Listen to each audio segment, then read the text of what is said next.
खेलो मगर दिमाग से भरपूर वेळेस अशा टाईपच्या ॲड आपल्याला टी व्हीवर आणि मोबाईलवर बघायला भेटतात. खरंच बघायला गेलं तर हे ॲप्लिकेशन लीगल आहे का इनलिगल आहे? गव्हर्नमेंट याच्याबद्दल काय म्हणतं? आपली लॉ सिस्टम याच्याबद्दल काय म्हणते? ज्युडिशरीनी आत्तापर्यंत या फॅन्टसी ॲपवर काय निर्णय दिलेले आहेत? हे खरंच खेळणं योग्य आहे का अयोग्य आहे?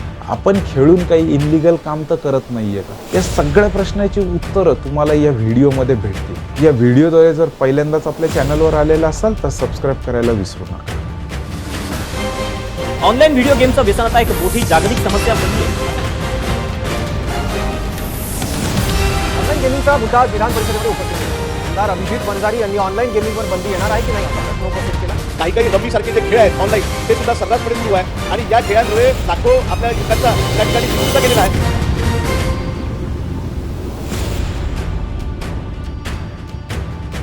भारताच्या इतिहासात पूर्वीपासूनच जुगार खेळला जातो. डाईस म्हणजे पासा याच्यानी खूप सारे गेम खेळले जातात. त्याच्यापैकी चॉपर, पासा, लुडो, दांडा आणि त्यावेळेसच्या सोसायटीचा एक खूप इम्पॉर्टंट पार्ट पण होता. महाभारतात पण आपण बघू शकतो जुगार खेळला जात होता आणि त्या काळात जुगारला एक निगेटिव्ह पॉईंट ऑफ व्ह्यूने बघितलं गेलेलं होतं, ज्यामध्ये तुम्हाला माहिती आहे की पांडवांनी सगळं दाववर लावून दिलेलं होतं. जसं 16व्या शतकात भारतात मुघल आले आणि त्यांच्या टाइमला पण खूप साऱ्या टाईपचे जुगार आपल्याला बघायला भेटतात. जसं त्यामध्ये आपण बघू शकतो जे अकबर होते त्यांना कोंबड्यांमध्ये फाईट करून त्याच्यावर बेटिंग करणं खूप आवडायचं. आणि मुघलांनंतर जेव्हा भारतात इंग्रज आले तेव्हा 1777 मध्ये त्यांनी हॉर्स रेसिंग हा प्रकार आणला. क्रिकेट पण त्याच वेळेस आलेलं आहे. त्यावेळेस लोकांनी या दोन्ही गेममध्ये पैसे इन्व्हेस्ट करणं सुरू केलं, गॅमलिंग सुरू केली, सट्टा लावणं किंवा दाव लावणं सुरू करून टाकलं. त्याच काळात लोकांनी अजून एक नवीन गोष्टीची सुरुवात केली ज्याला गॅमलिंग हाऊस म्हणून ओळखलं जात होतं. ज्या गॅमलिंग हाऊसमध्ये एकत्रित येऊन सगळे लोक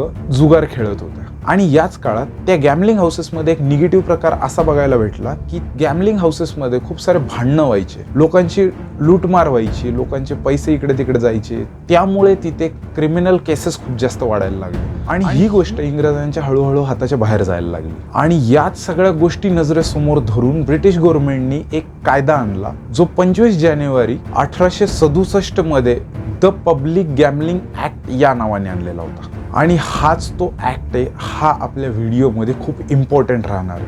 अजूनही आपल्या देशात हाच ॲक्ट लागू आहे. त्याच्यात आपण थोडे बहुत चेंजेस केलेले आहेत पण तरीही फायनली हाच ॲक्ट लागू आहे. याची माहिती आपल्याला या व्हिडिओमध्ये पुढे भेटणारच आहे. पण ही खूप इम्पॉर्टंट गोष्ट होती या पूर्ण गॅमलिंग ॲप्लिकेशन्सची आणि या सगळ्या गेमिंगची. हा ॲक्ट बेसिकली याच्यासाठी बनवलेला होता की ह्या जे गॅमलिंग हाऊसेस होते त्यांना थांबवणं हाच या ॲक्टचा उद्देश होता.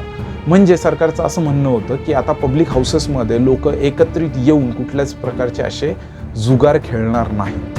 याच्याच सेशन 13 मध्ये आपण बघू शकतो की यांनी जे ॲनिमल्सची फाईट करून ज्याच्यावर बेटिंग केल्या जात होती त्या गोष्टीला पूर्णपणे थांबवण्यात आलेलं होतं. आणि त्यावेळेस जसं की इंटरनेट आणि मोबाईल डिव्हायसेस नव्हते त्यामुळे त्या ॲक्टमध्ये पर्टिक्युलर या गोष्टीबद्दल काहीच मेन्शन केलेलं नाही.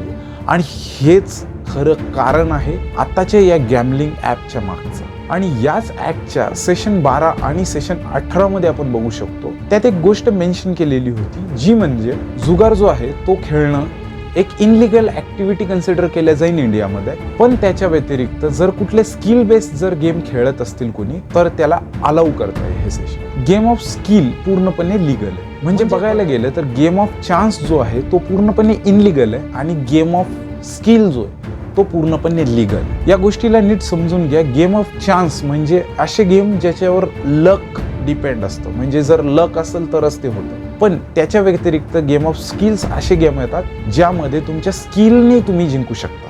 म्हणजे याला जिंकण्यामागचं कारण तुमचं स्किल असू शकतं. या पूर्ण ॲक्टमध्ये जर बघायला गेलं तर ही गोष्ट कन्फर्मली मेन्शन केलेली नव्हती की गेम ऑफ चान्स कोणते आहेत आणि गेम ऑफ स्किल कोणते आहेत. आणि हीच गोष्ट आज पण ज्युडिशरीला कन्फ्यूज करते जेव्हा अशा टाईपच्या केसेस कोर्टात जातात तेव्हा. आणि याच्याच नंतर आपण बघू शकतो की ब्रिटिश इंडियामध्ये हा पूर्ण ॲक्ट अप्लाय केला गेलेला होता पण त्याच्याच पॅरलली हॉर्स रेसिंग आणि लॉटरी सारखे गेम खेळल्या जातच होते कारण की त्याच्यावर हवे तेवढे लिमिटेशन्स नव्हते. त्याच्यानंतर जेव्हा 1947 मध्ये भारताला स्वातंत्र्य मिळालं त्यामधल्या कॉन्स्टिट्यूशनमध्ये हा ऍक्ट ॲज इट इज घेण्यात आलेला होता. हा, पण त्याच्यामध्ये एक चेंज केलेला होता. या ऍक्टला 7th शेड्यूल स्टेटमध्ये टाकून दिलेलं होतं. म्हणजे याच्यामध्ये स्टेट लेवलला स्टेट त्यांच्या चॉईसनुसार याच्यामध्ये चेंजेस करू शकते. याच्यानुसार स्टेट लेवलला राज्य सरकार एक तर याला ॲज इट इज फॉलो करा किंवा त्यांच्या हिशोबाने त्याच्यात मॉडिफिकेशन करू शकतात किंवा चेंजेस करू शकतात. तर त्यानुसार जे स्टेट होते जसे की बिहार, छत्तीसगड, चंदीगड, MP, मणिपूर, अजून पण खूप सारे स्टेट्स होते ज्यांनी याला ॲज इट इज फॉलो केलं. आणि त्याच्याच व्यतिरिक्त आपल्याला हे पण बघायला भेटलं की आंध्र प्रदेश, आसाम, गोवा, गुजरात, महाराष्ट्र, केरळ हे जे स्टेट होते यांनी या रूलमध्ये काही चेंजेस आणले आणि त्याच्यानंतर त्यांनी त्यांच्या राज्यात अप्लाय केले. हे बघा, खरं जर बघायला गेलं तर इथूनच ते प्रॉब्लेम सुरू झालेले आहेत. म्हणजे टेक्नॉलॉजी अपडेट होत गेली, परंतु रूल जो होता तो जशाच्या तसा फिक्स होता. त्याचमुळे हे टेक्निकल एरर आपल्याला बघायला भेटत आहे. म्हणजे नेमकं झालं काय, तर जशी केस कोर्टात जाईल त्याच्यानंतर ते डिसाईड करतील आणि त्यानुसार त्याला लिगल आहे का इनलिगल आहे असं कन्सिडर केलं जाईल. त्याच्यानंतर 1955 पर्यंत अशा प्रकारचे जुगारचे गेम पूर्णपणे बंद झालेले होते. पण रिप्लेसमेंट म्हणून लोकांनी काही नवनवीन ऑप्शन काढलेले होते. म्हणजे लोकांनी काय केलं तर जे की अशा प्रकारचे गेम असतात त्या गेमची कॉम्पिटिशन अरेंज करून जो जिंकेल त्याला काहीतरी रिवॉर्ड देण्याचं यात सिस्टम बनवण्यात आली. म्हणजे त्यात अशा प्रकारे दाखवण्यात आलं की एक गेम आहे, एक पझल आहे, त्यात जे जिंकतील त्यांना काहीतरी अवॉर्ड दिला जातोय. अशा पॉईंट ऑफ व्ह्यूने याला प्रेझेंट करण्यात आलं. पण त्याच्या माघारी प्रॅक्टिकली जर बघायला गेलं तर गॅम्बलिंग हाऊसेसच चालू होते. आणि त्याचमुळे भारतात असे पण केसेस जनरेट व्हायला लागले ज्यामध्ये लोकांचे खूप सारे पैसे डुबत होते. आणि याचं सोल्युशन म्हणून गव्हर्नमेंटने द प्राइज कॉम्पिटिशन ऍक्ट आणला 1955. त्याच्याच काही काळानंतर काय होतं तर एक व्यक्ती होता ज्यांचं नाव होतं RMD चमरबॉगवाला, जो काय करत होता की एक क्लब बनवून कार्ड रिलेटेड जे कॉम्पिटिशन होते ते त्या क्लबमध्ये कंडक्ट करत होता. तर त्यात खूप सारे लोक पैसे लावत होते आणि हारत सुद्धा होते. तर त्यातल्या काही लोकांनी अशी कंप्लेंट केली की हे काही गेम नाहीये तर हा एक जुगारच आहे. तर त्या अगेन्स्टमध्ये RMD चमनबॉगवाल्यांनी काय केलं तर कोर्टला असं सांगितलं की हा गेम पूर्णपणे लिगल आहे. पब्लिक गॅम्बलिंग ऍक्ट 1967 नुसार हा पूर्णपणे एक गेम ऑफ स्किल आहे आणि भारत देशात हा गेम ऑफ स्किल लिगल आहे. कोर्टमध्ये खूप साऱ्या डिस्कशन नंतर हे प्रूव्ह होतं की चमरबॉगवाला जो होता तो गेम ऑफ स्किलच खेळत होता. त्यात जुगार असं काही नाहीये. तो पूर्णपणे गेम ऑफ स्किल आहे. तो स्किल बेसवर गेम खेळला जातोय आणि चमरबॉगवाले ही केस जिंकतात. म्हणजे तो गेम ऑफ चान्स नाहीये. म्हणजे कुठल्याच पॉईंट ऑफ व्ह्यूने तो इनलिगल नाहीये. तर खरं बघायला गेलं तर या केसला पूर्ण या गॅम्बलिंग ऍक्टच्या नुसार खूप इम्पॉर्टंट केस म्हणून कन्सिडर केलं जातं. कारण की हे पहिल्यांदा झालं होतं की अशा टाईपचा मुद्दा कोर्टमध्ये गेलेला होता आणि तो गेम ऑफ स्किल आहे ह्या दाव्याखाली जिंकलेला पण. याचं कारण असं होतं की आपल्या ज्युडिशरी सिस्टममध्ये गेम ऑफ चान्स आणि गेम ऑफ स्किल हे असे डिफाईंड केलेले नव्हते. याला फक्त नाव घेऊन सोडून दिलेलं होतं. सुप्रीम कोर्टने जेव्हा हे जजमेंट दिलं तेव्हा लोकांमध्ये याच्याबद्दलची थोडीशी क्लॅरिटी आली आणि लोकांना ॲक्च्युलीमध्ये कळालं की गेम ऑफ स्किल आणि गेम ऑफ चान्समध्ये काय फरक आहे. हे गेम ऑफ स्किल जे असतात जसं कोर्टच्या म्हणण्यानुसार त्याच्यामध्ये जे कुठल्याही गेममध्ये जो डॉमिनेटिंग फॅक्टर जो आहे तो स्किलचा असला पाहिजे, लकचा नसायला पाहिजे. म्हणजे त्यांची हार जीतचं डिपेंडन्सी ही त्यांच्या स्किलवर असली पाहिजे, त्यांच्या लकवर नसली पाहिजे. आणि जर ती स्किलवर नसता लकवर होत असेल तर तो गेम ऑफ चान्स आहे. आणि जर तो स्किल बेस असेल तर game of skill. Game of स्किलमध्ये mental ability, physical ability, strategy असते आणि त्याच्यामध्ये प्रॅक्टिस करून खेळाडू त्यांची स्किल इम्प्रूव्ह करू शकतो. त्याचं एक बेस्ट एक्झाम्पल चेस हे एक आहे. पण तसंच जर गेम ऑफ चान्स जर बघायला गेलं त्याच्यामध्ये मेजर फॅक्टर लक असतं, रॅन्डम फॅक्टर्स ज्याच्यावर कोणाचंच कंट्रोल नसतं. त्याच्यात तुम्ही कितीही प्रयत्न करा ते पूर्णपणे लकवरच डिपेंड असतं, जसं की स्लॉट मशीन. तर ह्या केस नंतर जे पण केस कोर्टात जात होते तेव्हा कोर्टाकडून त्या गेमला किंवा स्पोर्ट्सला नीट अभ्यास केला जात होता आणि त्याला नंतर डिफाईन केलं जात होतं की तो गेम ऑफ चान्स आहे का गेम ऑफ स्किल आहे. फॉर एक्झाम्पल कोणी एखादा गेम बनवला आणि त्याच्यावर खूप सारे लोक पैसे लावून गेम खेळायला लागले आणि त्याच्यावर जाऊन जर कोणी कंप्लेंट केली, ही केस जेव्हा कोर्टात जाईल तेव्हा कोर्ट याच्यावर स्टडी करेल आणि त्याच्या निष्कर्षानुसार डिसाईड करेल की हा गेम ऑफ स्किल आहे का गेम ऑफ चान्स. आणि कोर्ट जो आदेश देईल त्याला सगळेजण फॉलो करतील. आणि अशाच पद्धतीने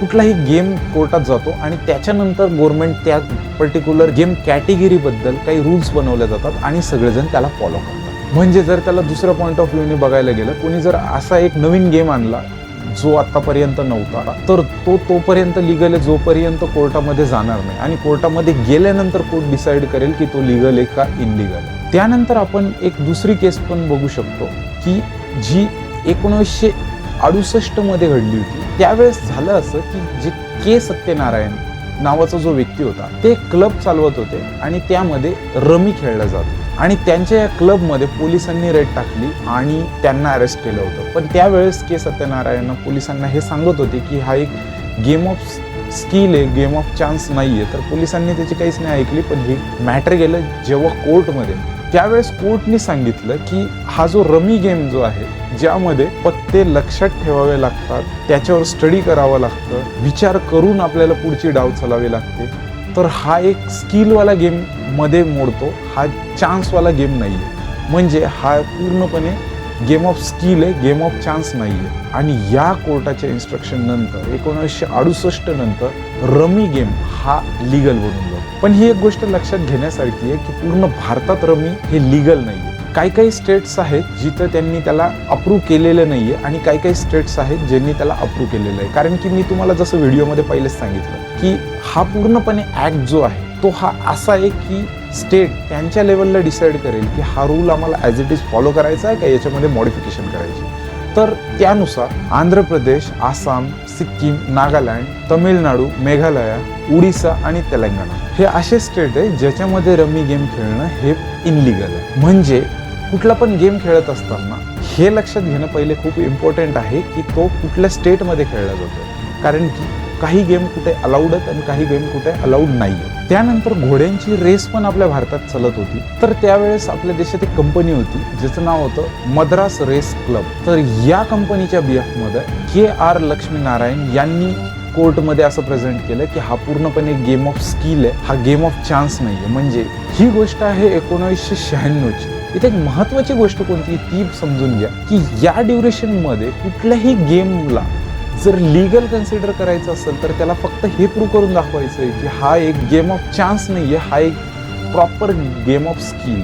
तर अशाच प्रकारे या केसमध्ये पण आपल्याला बघायला भेटलं की यांना फक्त एक प्रूव्ह करायचं होतं की हा एक हॉर्स रेसिंग जो गेम आहे तो पूर्णपणे गेम ऑफ स्किल आहे, तो गेम ऑफ चान्स नाही. तर त्यांनी अशी गोष्ट प्रेझेंट केली की हा गेम जो आहे हा पूर्णपणे प्रॉपर अभ्यास करून डाव लावला जातो. कारण की याच्यामध्ये घोड्याची कंडिशन बघितली जाते, त्याच्यामध्ये ट्रॅकची कंडिशन बघितली जाते, जो घोडा पळवणार आहे त्याची स्किल बघितली जाते, आणि या सगळ्या गोष्टीचा अभ्यास करून प्रॉपरली त्याच्यावर पैसे इन्व्हेस्ट केले जातात. आणि यामुळे हे पूर्णपणे गेम ऑफ स्किल आहे, गेम ऑफ चान्स नाही. आणि ते पण हे केस जिंकून जातं. आणि याच ड्युरेशनमध्ये एक केस असं पण आलं होतं ज्यामध्ये लुडोच्या केसमध्ये पण पकडण्यात आलेलं होतं. अहमदाबादमधील एक व्यक्ती मानव मंदिर बस स्टॉपवर एक व्यक्ती उभा राहून लुडोमध्ये 8,000 रुपये लावून तो गेम खेळतो. तर तुम्ही पण बघितलं असेल, हे खूप कॉमन आहे की लोक कोणी पण फ्री टाईममध्ये लुडो किंवा पत्ते याच्यावर काही पैसे लावून गेम खेळतात. तर तसे पण गेम टेक्निकली इनलिगल आहेत, कारण की पैसे लावून पब्लिक प्लेसमध्ये अशा टाईपचे गेम खेळले जातात. हे इनलिगल याच्यामुळं कन्सिडर करण्यात आलं कारण की जो ॲक्ट आहे तो हे सांगतो की पब्लिक प्लेसमध्ये कोणी पैसे लावून गेम नाही खेळू शकत. त्यामुळे ह्या कॅटेगरीचे गेम इनलिगल मानले जातात. म्हणजे लुडो खेळणं लिगल आहे, पण पैसे लावून पब्लिक प्लेसमध्ये खेळणं इनलिगल. तर आता कदाचित तुम्हाला सगळं हे फॉर्मॅट कळालं असेल की कोणत्या टाईपचे गेम लिगल आहेत आणि कोणत्या टाईपचे इनलिगलमध्ये येतात, गेम ऑफ स्किल कोणते आहेत आणि गेम ऑफ चान्स कोणते आहेत. तर आता आपण वळूया आपल्या महत्त्वाच्या टॉपिककडे की हे फॅन्टेसी गेम जे आहे ते लिगल आहेत का इनलिगल. याची सुरुवात होते 2001 मध्ये. 2001 मध्ये ESPN आणि स्टार स्पोर्ट्स हे दोघं जण भेटून एक गेम बनवलं ज्याचं नाव होतं सुपर सिलेक्टर. ते एक फॅन्टेसी ॲप आहे. 2003 पर्यंत हे गेम पूर्णपणे लॉसमध्ये जातो, कारण की टेक्निकली बघायला गेलं तर तो टाइम परफेक्ट नव्हता. तेव्हा इंटरनेट आणि मोबाईलचे युजर्स एवढे नव्हते, त्यामुळे हे गेम पूर्णपणे लॉसमध्ये चालले. आणि त्याच्या 4 वर्षानंतर म्हणजे 2007 मध्ये हर्ष जैन हे US मधून शिक्षण घेऊन भारतात परत येतात. US मध्ये त्यांनी फॅन्टेसी ॲपचं क्रेज बघितलेलं होतं आणि त्यांची इच्छा होती की भारतात पण याला घेऊन यावं. त्या काळात खरं बघायला गेलं तर भारतात फॅन्टेसी ॲपबद्दल कोणाला माहीतच नव्हतं. ह्यांनी जेव्हा गेम आणलेलं होतं तेव्हा त्यांची टायमिंग खूप प्रॉपर होती, कारण की त्याच्याच 1 वर्षानंतर म्हणजे 2008 मध्ये आपल्या भारत देशात सुरुवात होते IPL आणि इंटरनेटवर पण खूप मोठ्या प्रमाणात ट्रॅफिक आपल्या देशात बघायला भेटलेलं होतं, कारण की त्यावेळेस मोबाईल नुकतेच आलेले होते लोकांच्या हातावर आणि तेव्हाच ते त्यांचा फॅन्टेसी ॲप लॉन्च करतात. जेव्हा त्यांनी सुरुवात केलेली होती तेव्हा हे एक सबस्क्रिप्शन बेस्ड मॉडेल होतं, पण तेव्हा त्याच्यात त्यांना प्रॉफिट जास्त बघायला नाही भेटला. 2012 मध्ये त्यांनी त्याला फ्रीमियम मध्ये कन्वर्ट केलं. फ्रीमियम म्हणजे काय, तर बेसिकली बघायला गेलं तर ते पूर्णपणे फ्री असतं. तर याच्यात काही असे गेम ते खेळले जात होते, त्याच्या बदल्यात ते त्यांना रिवॉर्ड देत होते आणि त्याच्यासाठी ते चार्जेस घेत होते. त्याच वेळेस फॅन्टेसी ॲपचा क्रेज भारतामध्ये खूप जास्त बघायला भेटला आणि त्याच्यासोबत खूप सारे फॅन्टेसी ॲप पण लॉन्च व्हायला सुरुवात झाली. त्यापैकी बरेचसे गेम असे पण होते ते त्याच्यात काही पण करत होते, त्यांना काही लिमिटेशन्स नव्हते, रूल्स नव्हते, काहीही नव्हते. ते त्यांच्या मनाने त्याच्यात रूल्स बनवत होते आणि त्याच्यानुसार ते लोकांकडून खेळवून घेत होते आणि त्या बदल्यात त्यांच्याकडून पैसे घेत होते आणि त्यातल्या काही लोकांना ते विनर म्हणून घोषित करत होते. फॅन्टेसी ॲप म्हणजे नेमकं काय असतं त्याच्याबद्दल थोडक्यात मी तुम्हाला सांगतो. हे अशा टाईपचे गेम असतात ज्याला तुम्ही रिअल लाईफ गेमशी कनेक्ट करून त्याच्याबद्दल प्रिडिक्शन करू शकता. जसं की IPLच्या मॅचमधलं रिअल खेळाडू खेळतील आणि त्याच्याबद्दल तुम्ही इथे प्रिडिक्शन करणार आणि त्यानुसार तुम्ही पैसे कमवा. म्हणजे रिअल टीममध्ये जे प्लेयर खेळत असतात ते तुमच्या या फॅन्टेसी ॲपमधल्या प्लेयरला कनेक्ट केलेले असतात आणि त्यांचा जसा इकडे स्कोर बदलतो त्यानुसार तुमच्या गेममध्ये पण स्कोर बदलतो. तुम्हाला एक अशी फिलिंग येईल की तुमचेच खेळाडू मॅचमध्ये खेळ खेळत आहेत आणि ते तुमच्याचसाठी खेळत आहेत, ते जिंकले की तुम्हाला प्रॉफिट होणार. पण ॲक्च्युअलीमध्ये बघायला गेलं तर ती एक फक्त फॅन्टेसी असते. याच्यामध्ये तुम्ही रिअल लाईफमधले प्लेयर्स बघून याच्यात सिलेक्ट करा आणि जसे जसे ते खेळाडू खेळतील आणि त्यापैकी जर तुम्ही काही सिलेक्ट केलेले असतील आणि तुमच्या टीममधले प्लेयरनी चांगले रन बनवले तर तुमची लेवल अप होत राहील, तुमचे स्कोर जास्त वाढत जातील आणि जर तुम्ही टॉप लेवलला असाल तर तुम्ही जिंकून जासाल आणि त्या बदल्यात तुम्हाला रिवॉर्ड भेटेल. याच्यामध्ये खूप वेगवेगळे रूम्स असतात आणि तुमच्या चॉईसनुसार तुम्ही किती पैसे इन्व्हेस्ट करताय त्यानुसार तुम्ही त्या रूममध्ये जॉईन होऊ शकता. आता थोडक्यात तुम्हाला कळालेलं आहे की हे फॅन्टेसी ॲप नेमके काय असतं, तर यांचं बिझनेस मॉडेल काय आहे, हे नेमके पैसे कमवतात कसे आणि हे एवढा मोठा पैसा देऊ कसं शकतात, तर ते आपण एकदा जाणूया. आता आपण एक एक्झाम्पल बघूया. असं समजा की 5 प्लेयर आहेत आणि 5 लोकांनी 100 रुपये जमा केलेले आहेत, तर टोटल झाले 500 रुपये. तर त्याच्यापैकी 28% जाईल GSTला म्हणजे 140 रुपये जे गव्हर्नमेंट घेईल आणि आता उरले 360 रुपये ज्यामध्ये जे फॅन्टेसी ॲपचे ओनर असतात ते त्यांचं कमिशन घेतात. जनरली ते 15 ते 25 किंवा 30% पर्यंत असतं, पण आता आपण एक्झाम्पलसाठी 20% कन्सिडर करूया. आता ह्या उरलेल्या अमाऊंटमधून जर 20% म्हणजे 72 रुपये जर मायनस केले तर उरतील 288. आता याच्यामध्ये जर बघायला गेलं तर ही जी उरलेली अमाऊंट आहे, जो विनर असेल त्याला ही पूर्णपणे जायला पाहिजे, परंतु यामध्ये त्याला देत असताना त्याच्यातून TDS कट केला जातो. तो साधारणतः 30% पर्यंत असतो आणि त्यानुसार 86.4 रुपये याच्यातून मायनस होतील. इथे TDS 30% कसं काय लागतो, तर याच्यामध्ये 115BBJ हा ऍक्ट अप्लाय होतो आणि त्यांना 30% पर्यंत याचा TDS द्यावा लागतो. तर या कॅल्क्युलेशननुसार आता उरलेली अमाऊंट आहे ती 201.6 रुपये. आता ह्यामध्ये ऍक्च्युली बघायला गेलं तर जो लावणारा व्यक्ती असतो त्यांनी 100 रुपये लावलेले पण होते, तर ते 100 रुपये पण जर याच्यातून मायनस केले तर आता उरलेली अमाऊंट असेल 101.6 रुपये. तर या एक गेम मध्ये जिंकणाऱ्या प्लेयरला भेटतात 101.6 रुपये, ॲपवाल्यांना प्रॉफिट भेटतो 72 रुपये आणि आता गव्हर्नमेंटला बघायला गेलं तर GST आणि TDS जर ह्या दोघांची ॲडिशन केली तर गव्हर्नमेंटला मिळतात तब्बल 226.4 रुपये. सगळ्यात जास्त बघायला गेलं तर इथं गव्हर्नमेंटलाच प्रॉफिट होतं आणि ही काही छोटी मोठी अमाऊंट नसते. हे तर मी फक्त 5 जणांचा आणि एका रूमचं एक्झाम्पल दिलं, ते याचं प्रॉफिट हजारो करोड रुपयापर्यंत जातो. हिंदुस्तान टाइममध्ये दाखवलेल्या आर्टिकलनुसार इंडियन टीमच्या प्रत्येक एका मॅचमध्ये लगभग 1500 करोड रुपये लोक या प्लॅटफॉर्मवर एका मॅचमध्ये लावतात आणि जर डोमेस्टिक, इंटरनॅशनल, नॅशनल या सगळ्या मॅचला जर एकत्रित केलं तर ही खूप मोठी अमाऊंट आहे. फक्त 2022च्या रेकॉर्डनुसार जर बघायला गेलं तर साधारण ते 6,800 करोड रुपये आणि हा रिव्हेन्यू 2027 पर्यंत जर बघायला गेलं तर 25,240 करोड रुपयापर्यंत पण जाऊ शकतो. आता खरं जर बघायला गेलं तर जर कुठलीही मॅच होत असेल तर त्या एकाच मॅचवर खूप सारे रूम्स होतात, खूप सारे इव्हेंट होतात, खूप सारे टुर्नामेंट होतात आणि खूप सारे लोक वेगवेगळ्या रूममध्ये आपले पैसे लावत असतात. पण जर आपण फक्त एकाच मेगा इव्हेंटबद्दल जर बघायला गेलो तर या मेगा इव्हेंटमध्ये ॲव्हरेजली 1.5 करोड लोक पार्टिसिपेंट म्हणून पैसा लावतात, ज्याची एंट्री फीस 49 रुपये अशी काही असते. आणि जर 1.5 करोड गुणिले 49 रुपये जर केले तर ही अमाऊंट होते साधारणतः 73.5 करोड रुपये एवढी, ज्याच्यापैकी 33.28 करोड रुपये हे जातात गव्हर्नमेंटकडे आणि जे फॅन्टसी ॲपवाले असतात त्यांच्याकडे जातात 10 करोड रुपये. तर खरं बघायला गेलं तर हे फक्त एक मॅचचा, एका इव्हेंटचं कॅल्क्युलेशन. असे तर कितीक सारे ॲप्लिकेशन्स आहेत आणि त्या ॲप्लिकेशन्समध्ये पण खेळले जाणारे कितीतरी गेम आहेत आणि त्या गेममध्ये कितीतरी असे रूम आहेत. एका IPLमध्ये साधारणतः 74 मॅचेस होतात. वर्ल्ड कपमध्ये जर बघायला गेलं तर 48 मॅच होतात आणि खरं बघायला गेलं तर ह्या फक्त क्रिकेटमध्ये चालत नाही तर खूप सारे गेम होतात असे. फुटबॉल, हॉकी अशा प्रकारचे कितीतरी गेम आणि कितीतरी टुर्नामेंट या फॅन्टसी ॲपद्वारे खेळल्या जातात. तर विचार करा ही किती मोठ्या अमाऊंटच्या टर्नओव्हर आहे आणि किती मोठ्या अमाऊंटचं हे उलाढाल.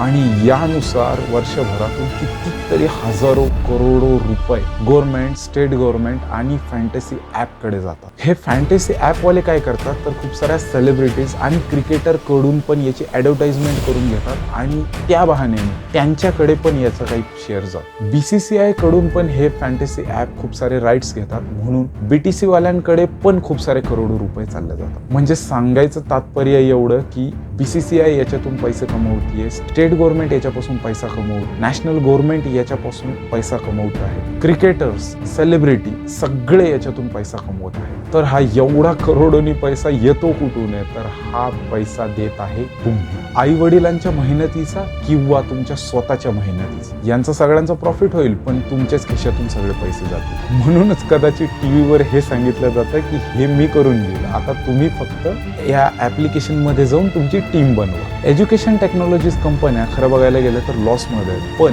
हे सगळे फॅन्टसी गेमवाले जे ॲप्लिकेशन्स आहेत ते पूर्णपणे प्रॉफिटमध्येच आहेत. हे स्वतः करोडो रुपये कमवत आहेत, तुम्हाला करोडपती बनायचे स्वप्न दाखवलं आणि त्याच्यात चुकून एखादा जिंकून गेला तर सगळ्या लोकांना असं वाटायला लागतं की हा व्यक्ती जिंकू शकतो तर मी का नाही जिंकू शकतो.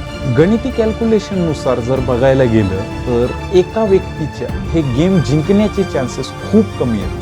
जर इथे फक्त एका मेगा इव्हेंटची जर गोष्ट करायला गेली तर साधारणतः 0.0000006667% प्रोबॅबिलिटी आहे तुमची जिंकण्याची. आणि याच्यातच काही एक्स्ट्रा हुशार लोक काय करतात तर ते एका प्रोबॅबिलिटीवर डिपेंड नाही राहत तर ते त्याच्यात 2-3 टीम लावतात कारण की याची प्राइस फक्त 49 रुपये असते. पण खरं बघायला गेलं तर असं करणाऱ्यांचे नॉर्मलपेक्षा जास्त नुकसान होतं. आता याला थोडंसं सोप्या भाषेत सांगतो. जसं की तुम्ही 2-4 टीम न लावता तुम्ही तुमच्या सगळ्या मित्रांना एकत्र केलं, तुमच्या सगळ्या शाळा कॉलेजला एकत्र केलं किंवा तुमच्या सगळ्या गावाला एकत्र केलं, या तिन्ही गोष्टीला जरी एकत्रित केलं आणि असं करून 1,00,000 टीम तुम्ही तुमच्या साईडनं वेगळ्या वेगळ्या बनवल्या तरी पण तुमची जिंकण्याची प्रोबॅबिलिटी ही खूप कमी आहे. 1,00,000 तर सोडाच, तुम्ही 7 करोड लोकांना जरी एकत्रित आणलं तरी पण जिंकण्याची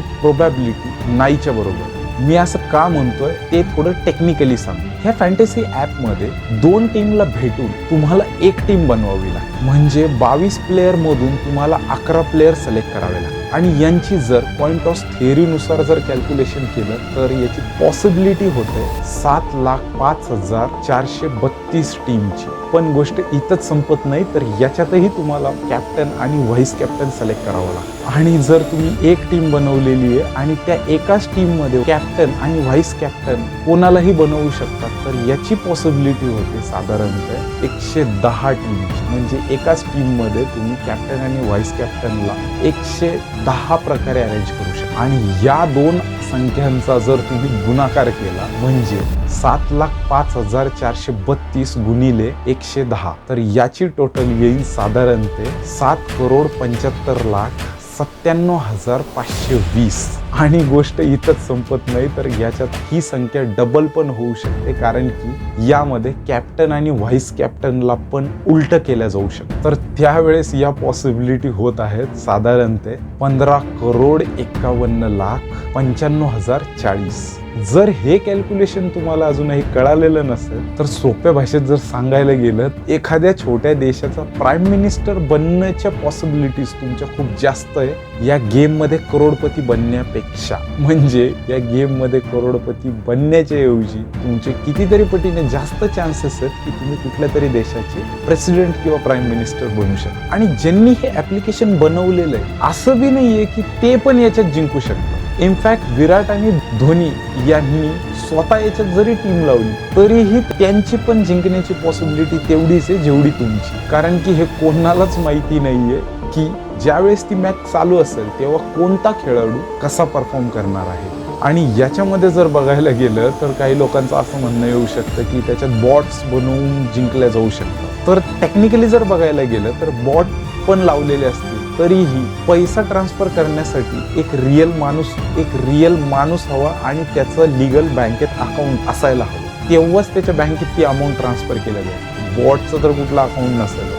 खरं बघायला गेलं तर हे ॲप्लिकेशन फेअरली वर्क करतात, पण याच्या मागची जी जिंकण्याची पॉसिबिलिटी ही इतकी कमी आहे आणि हीच गोष्ट ह्या ॲप्लिकेशन कडून लपवून ठेवल्या जाते. त्याच्यापेक्षा ते ॲपमध्ये असं तुम्हाला कन्फ्यूज केलं जातं आणि तुम्हाला असं दाखवलं जातं की तुम्ही कधी ना कधीतरी या गेममध्ये जिंकणारच आहात. जसं की त्या ॲप्लिकेशनमध्ये तुम्हाला बघायला भेटतं की कोणी जर विनर असेल किंवा कोणी जर टॉप लेवलला असेल तर त्यानं किती वेळेस बिडिंग केलेली आहे, किती वेळेस त्यानं ट्राय केलेले आहेत, तर त्याचा आता सक्सेस व्हायला आलेला आहे. म्हणजे आपल्या मनावर अशी हॅमरिंग केल्या जाते की तुम्ही पण ट्राय करत राहा, एक ना एक वेळेस तुम्ही पण जिंकणारच आहात. हा पूर्णपणे माइंड गेम खेळला जातोय तुमच्यासोबत. आणि तुम्ही जर कधी हे ऐकलं असेल की कोणीतरी जिंकलं अमाऊंट, कोणी मित्रांनी जिंकलं किंवा मित्राच्या मित्रांनी जिंकलं, तर फक्त तुम्ही त्यांना जाऊन एकदा विचारा की बाबा तुम्ही कधीपासून याच्यात खेळत आहात आणि आतापर्यंत किती रुपये गुंतवलेले आहेत.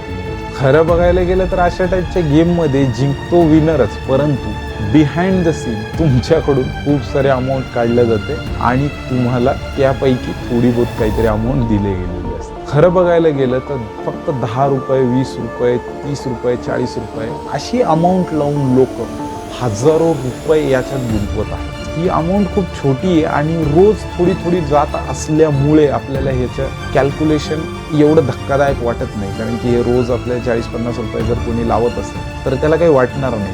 महिन्याभराचं किंवा वर्षभराचं एकदा जर हिशोब काढला की आत्तापर्यंत किती रुपये लावलेले तर कदाचित तो शॉक बसू शकतो. पण खरंच दुसऱ्या पॉईंट ऑफ व्ह्यूने बघायला गेलं तर लोक एवढं मेहनतीनं काम करतात, दिवसभर मरमार करतात आणि त्याच्यापैकी थोडीशी अमाऊंट या अशा गेममध्ये लावून देतात. आणि जर त्यामध्ये टीम लावली तर सगळे कामं सोडून पूर्ण मॅच बघत बसतात त्या एका टीमसाठी आणि किती सहजपणे सांगून देतात की बाबा आम्हाला याचं काही ॲडिक्शन नाही आहे, आम्ही जस्ट टाइमपास म्हणून याच्यात खेळत आहे. पण जर त्याच्यात फक्त 10 रुपये सुद्धा लावलेले असतील तर तुम्ही पूर्ण मॅच पूर्ण डेडिकेशननी बघतात, सगळे कामं बाजूला ठेवून. आणि थोड्या वेळाला तुमचं लक्ष मोबाईलकडेच जातं की माझी रँकिंग आता सध्या काय आहे हे बघण्यासाठी. आजकालच्या बिझी शेड्यूलमध्ये T20 बघण्यापर्यंतचाही वेळ कोणाला सहज उपलब्ध राहत नाही. पण 10 रुपये लावलेले असतील तरीही ती पूर्ण टुर्नामेंट त्या बघून जातात आणि त्यांना कळत सुद्धा नाही. कारण की होतं असं की त्यांनी जर टीम लावलेली असेल आणि त्या टीम लावलेल्यापैकी एखाद्या प्लेअरनी जर 6 मारून टाकला किंवा कोणाला आउट केलं तर त्याचे जे ब्रेनमध्ये जे हार्मोन्स रिलीज होतात आणि तो एक आनंद जो भेटतो तो आनंद एक वेगळाच असतो. एक बोरिंग लाईफमध्ये एक एक्साइटमेंट येऊन जाते.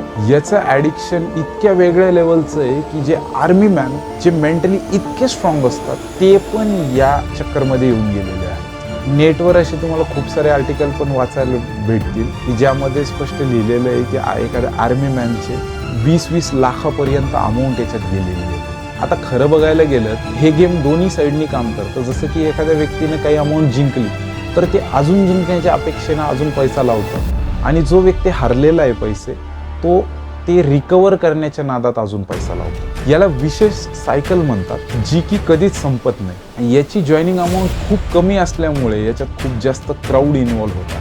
खूप साऱ्या केसेसमध्ये हे पण बघायला भेटत आहे की लहान मुलं त्यांच्या आई वडिलांचे डॉक्युमेंट्स यूज करून या अशा गेममध्ये रजिस्टर्ड होत आहेत आणि ते पण याला ॲडिक्टेड बनत आहेत. आणि तसं बघायला गेलं तर या ॲप्लिकेशनमध्ये असं कुठलंच सिस्टम नाही आहे की या गोष्टीला कन्फर्म केलं जातं की जो व्यक्ती खेळतोय तो खरंच 18 वर्षाच्या खालील आहे का 18 वर्षापेक्षा जास्त त्याचं एज आहे. खरं बघायला गेलं तर लहान मुलांमध्ये एक पॅटर्न असतो की त्याला जर एखादी नवीन गोष्ट कळाली तर तो त्यांच्या फ्रेंड सर्कलमध्ये सांगतो आणि ते लहान मुलंच असतात, त्यांना खरंच जास्त काही एवढे अनुभव नसतो आणि ते मित्रांनी सांगितलं किंवा जवळच्या कोणीतरी सांगितलं काहीतरी तर ते लगेच त्याच्यावर ट्रस्ट ठेवून ते पण त्याच्यात इन्व्हॉल्व लगेच होऊन जातात आणि उरली सुरली पॉवर हे क्रिकेटर्स आणि सेलिब्रिटी त्यात लावून टाकतात. त्या लहान मुलांना एक हीच गोष्ट खूप चांगली आहे असं पूर्णपणे हॅमर केलं जातं आणि हे फक्त मुलांमध्येच नाही तर सगळ्यांमध्ये बघायला भेटतं. जसं की एखादा नवीन व्यक्ती ज्याला कोणीच ओळखत नाही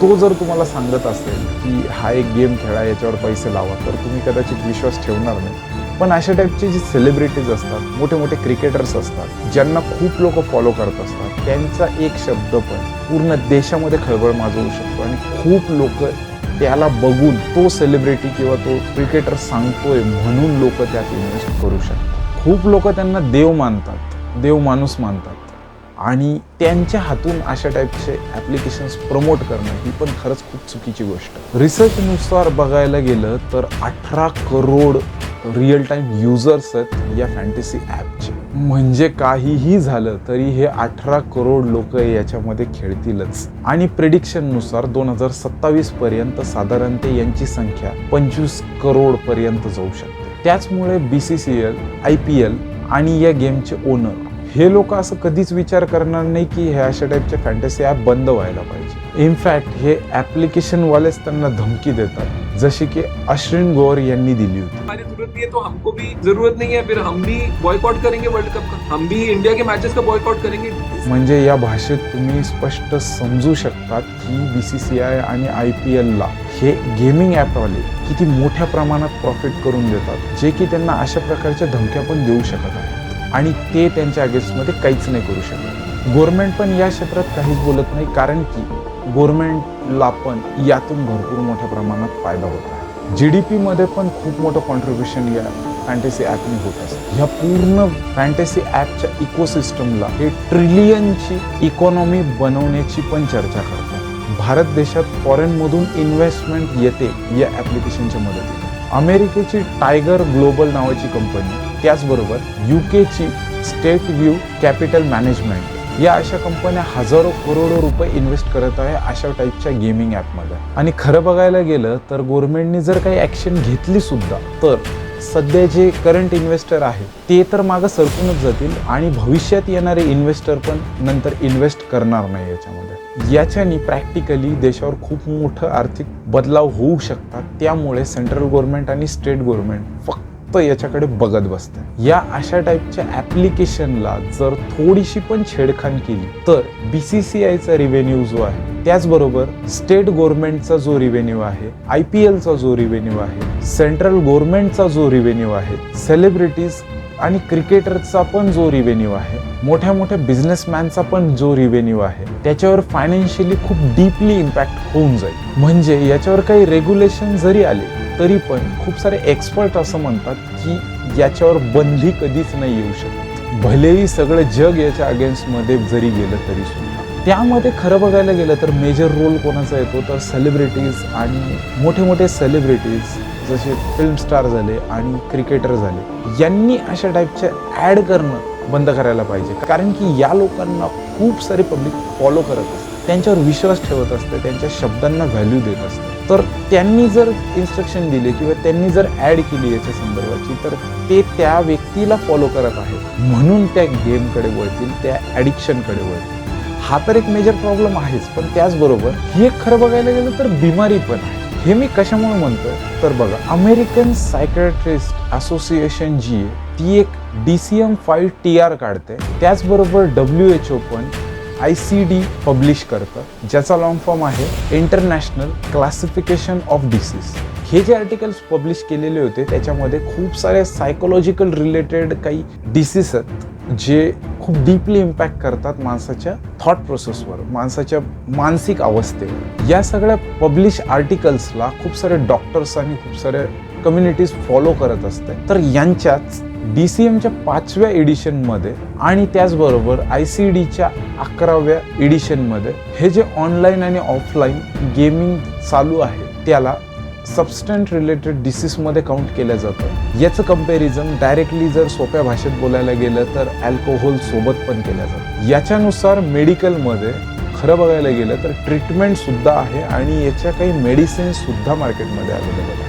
यांच्यानुसार जे मोठ्या प्रमाणात अशा टाईपचे गेम खेळतात त्यांच्या मेंदूतला एक पार्ट जो इम्पल्सेस कंट्रोल करतो तो वीक होऊन जातो. म्हणजे सोप्या भाषेत बोलायला गेलं तर त्यांचा स्वतःवरचा कंट्रोल लूज होऊन जातो. म्हणजे एक दुसऱ्या पॉईंट ऑफ व्ह्यूने बघायला गेलं तर अशा टाईपचे गेम जे लोक खेळतात त्यांना खूप सहज भोंदू बनवले जाऊ शकते. हा जो इमेजमध्ये तुम्हाला रेड कलरचा पार्ट दिसतोय तो पार्ट या गेमिंगमुळे वीक होऊन जातो आणि गेम खेळत असताना अशा टाईपमध्ये पूर्ण ब्रेनमध्ये ॲक्टिव्हिटीज व्हायला सुरुवात होतात. आणि जेव्हा गेम खेळत असतात तेव्हा हे ब्रेनमध्ये ॲक्टिव्हिटी होतातच, त्याचबरोबर आपल्या लाईफस्टाईलमध्ये पण याचा इम्पॅक्ट बघायला भेटतो. आता खरं बघायला गेलं तर याला गेम ऑफ स्किल म्हणा तर गेम ऑफ चान्स म्हणा, पण याच्यामुळे जे मेडिकली इम्पॅक्ट होत आहे ते तर रिअल आहे आणि त्यामुळे लोकांचा जीव सुद्धा जात आहे. हो, खरंच मी बरोबर बोलतोय, जीव सुद्धा जात आहे. तमिळनाडूमध्ये शेवटच्या 3 वर्षामध्ये 40 लोकांचा मृत्यू झालेला आहे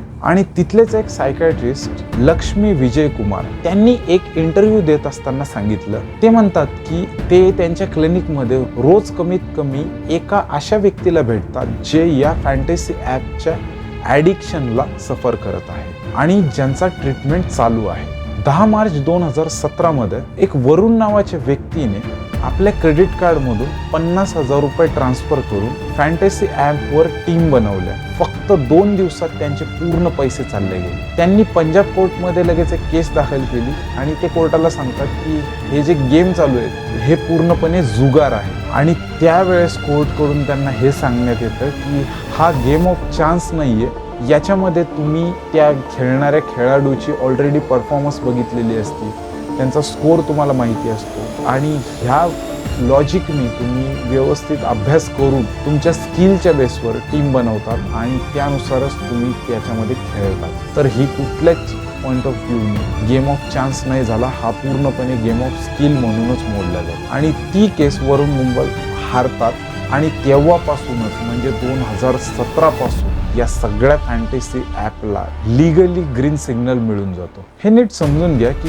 कोर्ट जे तुमच्या इमोशनच्या बेसिसवर निर्णय घेत नाही किंवा त्यांना पर्सनली काय वाटतंय त्याच्यावर ते निर्णय घेत नाही, तर डॉक्युमेंट आणि या पूर्ण फॅक्टरला स्टडी करून ते निर्णय घेतात. आणि जसं की आपण बघितलं जेव्हा हा लॉ क्रिएट झालेला होता तेव्हा तर अशा टाईपचे काही ऑनलाईन गेम नव्हतेच, तर त्यामुळे याच्याबद्दल काही स्पेशल मांडणी नाही आहे, त्या जुन्याच रूलला अजूनही फॉलो केल्या जात आहे. म्हणजे एक दुसऱ्या पॉईंट ऑफ व्ह्यूने आपण इमॅजिन करूया, जर KBC गेम जो आहे त्याला जर आता कोणालाही प्रश्न विचारला की हा गेम ऑफ स्किल आहे का गेम ऑफ चान्स आहे, तर सगळ्यांचं उत्तर एकच असेल की हा पूर्णपणे गेम ऑफ स्किल आहे. तर KBCनी त्यांचा थोडासा पॅटर्न बदलला समजा आणि त्यांनी एक अशी सिस्टम बनवली की करोडो लोकांकडून ती छोटी छोटी अमाऊंट घेतील आणि त्या बेसवर एक सगळ्यांना बजर दाबायला सांगतील आणि ज्यांनी सर्वात पहिले बजर दाबलं तो त्याचा विनर होईल आणि त्याला काहीतरी थोडी बहुत अमाऊंट दिलं जाईल. तर अशा कंडिशनमध्ये प्रॅक्टिकली बघायला गेलं तर खरंच हा गेम ऑफ स्किल म्हणून राहतो आहे का, याच्यावर पण विचार करायला हवा. ते काहीही असो, पण तरीही अशा टाईपचे फॅन्टसी ॲप ते तुम्हाला ॲडमध्ये खूप बोल्डफुली सांगतात, खेलो मगर दिमाग. काही स्टेट असे आहेत ज्यांच्यामध्ये खूप मोठ्या प्रमाणात याचा निगेटिव्ह इम्पॅक्ट बघायला भेटलेला आहे, म्हणूनच या स्टेटनी या फॅन्टसी ॲपला पूर्णपणे बॅन करून टाकलेलं आहे. त्यापैकी काही स्टेट म्हणजे आसाम, आंध्र प्रदेश, ओडिसा, तेलंगणा, नागालँड आणि सिक्कीम यांनी काहीही न विचार करता डायरेक्टली त्यांच्या स्टेटमध्ये अशा टाईपच्या फॅन्टसी गेमला पूर्णपणे बॅन करून टाकलं. काही स्टेटनी तर टेक्निकली पण याला बंद करून टाकलेलं आहे. म्हणजे जर तुम्ही त्या स्टेटच्या लोकेशनमध्ये जर असाल तर तुमच्या फोनमध्ये ते ॲप्लिकेशन चालणारच नाही. तुम्हाला जर खेळायचं असेल तर त्या बाउंड्रीला क्रॉस करावा लागेल. तर अशा टाईपच्या स्टेट्समध्ये हे बघायला भेटतंय की लोक एवढे ॲडिक्टेड झालेले आहेत की ते फक्त टीम बनवण्यासाठी बॉर्डर क्रॉस करतात, तिथं टीम बनवतात आणि पुन्हा आपल्या स्टेटमध्ये येऊन जातात. आणि आता हल्लीच मे 2022मध्ये गव्हर्नमेंट या बाबतीत ॲक्शनमध्ये आलेली आहे. त्यांनी एक कमिटी बनवलेली आहे आणि आता याच्यावर ते स्टडी करत आहेत आणि आता कदाचित त्याच्यावर रेग्युलेशन्स आणल्या जातील. नीट समजून घ्या, फक्त रेग्युलेशन्स आणल्या जातील, थांबणार नाही आहे. तर या व्हिडिओच्या माध्यमातून एवढंच सांगू इच्छितो की हे गेम लिगल आहेत का इनलिगल आहेत, त्यापेक्षा हे गेम खरंच काय इम्पॅक्ट करत आहेत. तुम्ही गेम बघा, तुम्ही IPL बघा, तुम्ही क्रिकेट मॅच बघा, तुमचे पॅशन किंवा तुमची इच्छा म्हणून बघा, पण अशा टाईपची काही अमाऊंट इन्व्हेस्टमेंट करू नका. ती भलेही ती छोटी अमाऊंट असेल, परंतु ती खूप मोठ्या प्रमाणावर बनून जाते जेव्हा त्याचे डेलीमध्ये आपल्याला सवय लागते. आणि या सवयीमुळे सायकोलॉजिकली पण खूप सारे इम्पॅक्ट आपल्याला बघायला भेटतात. याआधी तुम्हाला ही माहिती खरंच माहिती होती का? आम्हाला कमेंटद्वारे नक्की कळवा. अजूनही चॅनलला सबस्क्राईब केलेलं नसेल तर नक्की खाली दिलेल्या सबस्क्राईब या बटनला क्लिक करून सबस्क्राईब करूनच घ्या. इथपर्यंत व्हिडिओ बघत असाल तर व्हिडिओला नक्कीच लाईक करा, जेणेकरून आम्हाला कळेल की तुम्ही हा व्हिडिओ इथपर्यंत बघितलेला आहे. धन्यवाद.